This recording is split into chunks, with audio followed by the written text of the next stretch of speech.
প্রিয় শিক্ষার্থীবৃন্দ, তো আমরা চলে এলাম পরবর্তী অঙ্কে। তো আমাদের যে 12.2-এর আমাদের যে প্রতিস্থাপন পদ্ধতিতে সমাধান, সেই সমাধানের আমাদের 2 নম্বর অঙ্কটা দেখো কি বলছে। একটু ক্রিটিক্যাল দেখা যাচ্ছে, বাট দেখবা অনেকটা ইজি। তো দেখো আমরা প্রথমেই এইটাকে সমীকরণ দিয়ে দিই, এটাকে 1 নম্বর আর এটাকে আমরা 2 নম্বর সমীকরণ দিয়ে দিলাম। তো আমাদের 1 নম্বর সমীকরণ হতে আমরা লিখে ফেলি পাই 1 নং হতে পাই, তাই না? তো আমরা কি দেয়া আছে দেখো, x/2 plus y/3 equal to 1। ঠিক আছে, তো আমরা কি করব, ফার্স্টে x/2 রেখে দেই আর আমাদের y/3 ওই পাশে নিয়ে যায়, তাহলে 1 মাইনাস আমাদের y/3। কেন বলো তো, এখানে প্লাস ছিল, ওই পাশে এসে মাইনাস হয়ে গেল। এরপর আমরা কি করব, x/2 ইকুয়াল টু, এখানে আমরা একটু লসাগু করে নেই, তাহলে বুঝতে একটু সহজ হবে। তাহলে আমাদের 3 লসাগু 3 মাইনাস y। ঠিক আছে, এইটুকু আশা করি তোমরা বুঝতে পারছো, কারণ 3 ওকে 3 আর 3 চলে গেলে আমাদের y থাকে। এখন আমরা কি করব, এই টুটাকে এই পাশে নিয়ে যাব। এখন যখন এই টুটা কি ভাগ আকারে রয়েছে, এই পাশে আসলে কি হবে, গুণ আকারে। তাহলে x ইকুয়াল টু 2 ইন্টু আমরা কি লিখতে পারি, 3 মাইনাস y/3 লিখতে পারি। এখন এই টুটা উপরেরটার সাথে গুণ করে দেই, তাহলে আমরা কি লিখতে পারি, x ইকুয়াল টু 3 দুগুণ 6 মাইনাস আমাদের 2y/3। আগের মতন কি হয়েছে, অবশ্যই হয়ে গেছে। এটাকে আমরা কি কত নম্বর সমীকরণ দেব, এটাকে আমরা 3 নম্বর সমীকরণ দিয়ে দিলাম। ঠিক আছে, যতটা মনে হচ্ছিল খারাপ, আসলে ততটা খারাপ না। ঠিক আছে, একটু দেখো, একটু ভালো করে দেখলেই কিন্তু তোমরা বুঝতে পারবা। এখন আমরা কি করব, 2 নং এ আমরা লিখে ফেলি, 2 নং এ x এর মান বসিয়ে পাই, x এর মান বসিয়ে আমরা পাই। ঠিক আছে, তাহলে আমাদের 2 নং সমীকরণ কোনটা, 2 নং সমীকরণ x/3 প্লাস y/ আমাদের 3 সরি x/3 বাই y/2, ঠিক আছে, ইকুয়াল টু 1। ঠিক আছে, এখন x এর ওখানে আমরা কি করব, আমাদের যে x এর মানটা বের করছিলাম সেটা বসিয়ে দেব। তাহলে একটু বসিয়ে দেই।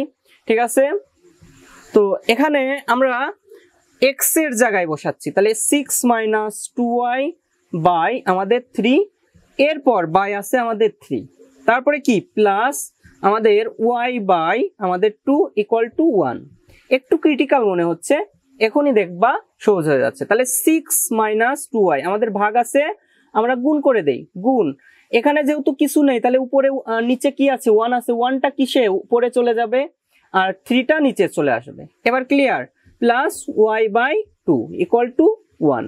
তাহলে আমরা এখানে 3 গুণ করলে কি হবে, 3 3 9, 9/6 minus 2y plus y/2 equal to 1। এরপর কি আমরা লসাগু করি, আমাদের 9 দুগুণ কত, 18 আমাদের লসাগু, আমাদের 18 কিন্তু লসাগু। তাহলে আমরা 6 মাইনাস 2y প্লাস 9 দুগুণ 18, তাহলে 9, এখানে কি লিখতে পারি y, তারপর কি ইকুয়াল টু, সরি এখানে আমরা 2 গুণ করব, 9 দুগুণ 18, তাহলে 2 এর সাথে গুণ ইকুয়াল টু 1। আবার ক্লিয়ার করে দেই, আমরা 9 দুগুণ 18 লসাগু করছিলাম, এর সাথে আমাদের কি 9 দুগুণ 18 ফার্স্টে ভাগ, এই 2টা কার সাথে গুণ, এই পুরোটুকুর সাথে গুণ, তাহলে 2 ইন্টু 6 মাইনাস 2y প্লাস 9 দুগুণ 18, তাহলে 9 আমাদের কি থাকতেছে, এখানে y এর সাথে গুণ হচ্ছে, তাই না, তাহলে 9y হচ্ছে। এখন আমরা কি করব, 2টাকে 6 এর সাথে গুণ করি, তাহলে 6 দুগুণ 12 মাইনাস 2 দুগুণ 4, তাই না, y plus 9y/18 equal to আমরা কি লিখতে পারি 1। তাহলে আমরা এখানে একটু ক্যালকুলেশন করি, বাদ দেই, 9y থেকে 4y চলে গেলে আমাদের কত 5 থাকে, তাই না, তাহলে 12 মাইনাস, আমাদের মাইনাস হবে না প্লাস হবে, কারণ বড়টার আগে প্লাস চিহ্ন, তাহলে আমরা 5y লিখতে পারি বাই 18 ইকুয়াল টু 1। তাহলে আমরা আড়াআড়ি গুণ করলে কি হচ্ছে, আমাদের 5y প্লাস 12 ইকুয়াল টু 18। এরপর আমরা 5y ইকুয়াল টু 18 মাইনাস আমরা কি করতে পারি, 12 করতে পারি, আমরা কি করতে পারি 18 মাইনাস 12। তাহলে আমরা 18 থেকে যদি 12 বাদ দেই, তাহলে কিন্তু আমাদের কত থাকে বলতো, 6 থাকে। ঠিক আছে, তাহলে y এর মান কত হচ্ছে বলতো, ওয়াই এর মান হচ্ছে আমাদের ওয়াই ইকুয়াল টু 6 বাই আমাদের 5। আমাদের ওয়াই এর মানটা কত হচ্ছে 6/5, ঠিক আছে। আচ্ছা এটাকে একটু উপরে লিখে দেই, এখানে লিখে দেই ওয়াই সমান আমাদের 6/5। এখন আমরা কি করব বলো তো, আমরা এই ওয়াই এর মানটা 3 নং সমীকরণে বসাই দেব।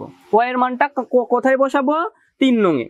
তাহলে ওয়াই এর মান 3 নং এ বসিয়ে পাই, ঠিক আছে। তো আমরা 3 নং এ বসাইলে কি হবে, x ইকুয়াল টু, আমরা আগে 3 নং সমীকরণ লিখি 6 - 2y বাই আমাদের 3। তাহলে আমরা 6 - 2 ইন্টু y এর মান কত 6/5/3। তাহলে 6 মাইনাস আমরা 6 দুগুণ কত 12/5/3।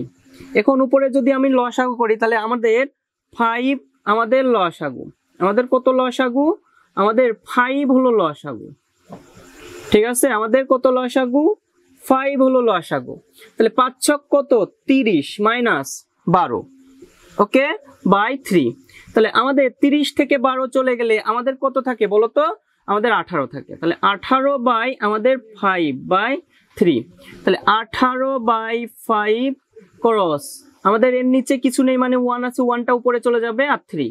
তাহলে 3 6 কত 18। তাহলে এটারও মানও কিন্তু 6/5। তাহলে x এর মানও 6/5, y এর মানও 6/5।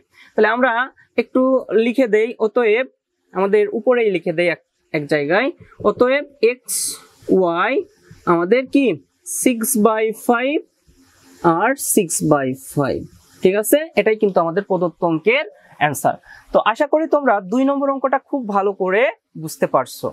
তো যদি ভালো করে বুঝে থাকো তাহলে অবশ্যই চ্যানেলটাকে সাবস্ক্রাইব করে দাও এবং তোমার বন্ধুদের সাথে শেয়ার করে দাও। আজ এ পর্যন্তই, সবাই ভালো থাকো, সুস্থ থাকো।